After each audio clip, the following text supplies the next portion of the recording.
ప్రభువునందు మాకు అత్యంత ప్రియులైన మీకు లైఫ్ చర్చ్ వైజాగ్ నుండి శుభములు. ప్రతిరోజు ఈ హోప్ ఫర్ టుడే సందేశాల ద్వారా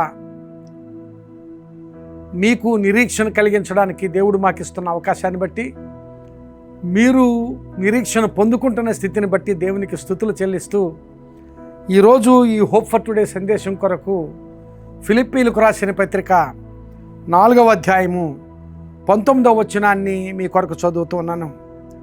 దేవుడు తన ఐశ్వర్యము చొప్పున క్రీస్తు యేసునందు మహిమలో మీ ప్రతి అవసరమును తీర్చును.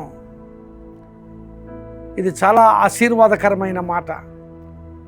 దేవుడు క్రీస్తు యేసునందు మహిమలో మన ప్రతి అవసరమును తీర్చును అని వాగ్దానపూరితమైన మాటను అక్కడ పొందుపరిచి ఉంచాడు.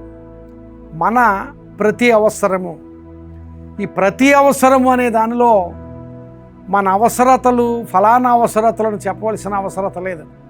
మన జీవితాల్లో ఏ అవసరత ఉన్నా ప్రతి అవసరతను తీర్చగల సమర్థుడు ఆయన.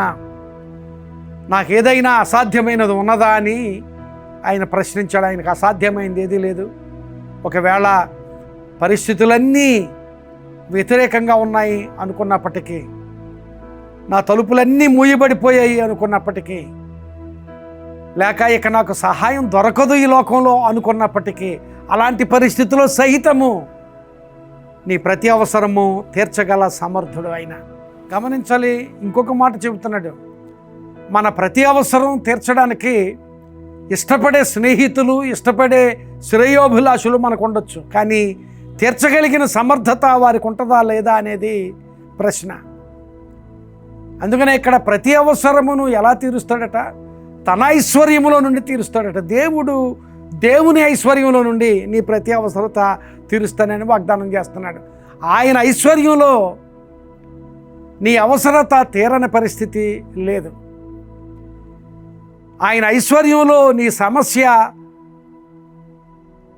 పరిష్కారం కాని పరిస్థితి లేదు. ఆయన ఐశ్వర్యము అనేది నీ ఊహించనిది, నీవు నేను వివరించలేనిది. అలాంటి తన ఐశ్వర్యము నుండి ఆయన మన ప్రతి అవసరమును తీర్చును అనే మాట చాలా చాలా భావగర్భితమైన మాట. తన ఐశ్వర్యము, మన ప్రతి అవసరత, ఈ రెండు విషయాలను ఆలోచన చేస్తే ఆ వచనంలో ఎంత గొప్ప ఆశీర్వాదాన్ని దేవుడు మన కొరకు పొందుపరిచి ఉంచాడో మనం అర్థం చేసుకోవచ్చు.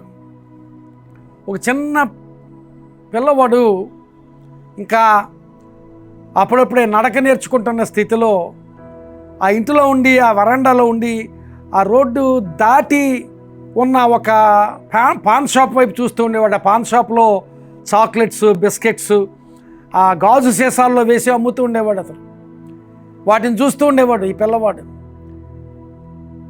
వాటిని చూసి అవి నాకు కావాలి అనే ఆశ, అక్కడికి వెళ్ళలేని పరిస్థితి. కొంచెం కొంచెంగా పెరిగాడు. ఒక 5-6 సంవత్సరాలు వచ్చేసరికి ఎలాగైతే ఆ రోడ్డు దాటి ఆ షాపు దగ్గరికి వెళ్ళాడు. ఆ షాపు యజమాని ప్రతిరోజు ఈ పిల్లవాడిని ఆ వరండాలో ఈ కొట్టు వైపు చూస్తూ ఉండడం గమనిస్తూనే ఉంటాడు. ఆ పిల్లవాడు ఆ కొట్టు దగ్గరికి వచ్చేసరికి ఆ షాపు యజమాని ఆ కుర్రవాడిని చేరదీసి ముద్దుగా ఎత్తుకొని, నాన్న రోడ్డు దాటి వచ్చేసావు, ఏం కావాలి అని అడిగితే ఏదో ఒక సీసాలో ఉన్న చాక్లెట్స్ చూపిస్తాడు. ఆ చాక్లెట్స్ నాకు కావాలి. ఆ సీసా మూత తీసి ఆ షాప్ యజమాని, తీసుకున్నాను, నీకు ఎన్ని కావాలో అని తీసుకో అంటే చూస్తూ ఉంటాడు. ఆ పిల్లవాడు తీసుకోడు. తీసుకున్నానా అంటే, లేదు అంకుల్, నీ చేత్తో ఇవ్వమన్నాడు. ఎందుకు అని అంటే, నీ చేత్తో అయితే ఎక్కువ చాక్లెట్లు వస్తాయి, నా చేత్తో తీసుకుంటే తక్కువ చాక్లెట్లు వస్తాయి. ప్రియులారా గమనించాలి, దేవుని ఐశ్వర్యం అలాంటిది. ఆయన ఐశ్వర్యం మన అవసరతకు మించింది. మన అవసరత కంటే గొప్పది ఆయన ఐశ్వర్యం. నీ అవసరత చిన్నగా ఉంటుంది, ఆయన ఐశ్వర్యం అపరిమితంగా ఉంటుంది. నీ అవసరత చాలా చిన్నది ఆయన ఐశ్వర్యం ముందు పోలిస్తే. అలాంటి ఐశ్వర్యం నుండి నీ ప్రతి అవసరత తీరుస్తానని ఆయన వాగ్దానం చేస్తున్నాడు. ఈ దినాన్ని ఆయనకు నీ అవసరత అప్పగించుకుంటే, నీ జీవితాన్ని అప్పగించుకుంటే, ఆయన తన ఐశ్వర్యం నుండి నీ ప్రతి అవసరత తీరుస్తాడు. ప్రియులారా గమనించాలి, అక్కడ పౌలు చెరసాలలో ఉన్నప్పుడు ఫిలిప్పీయులు పౌలును ఆదుకున్న స్థితిని బట్టి పౌలు, నన్ను మీరు ఎంతవరకు ఆదుకున్నారు కనుక దేవుడు మీ ప్రతి అవసరమును తన ఐశ్వర్యము నుండి తప్పక తీరుస్తాడు అని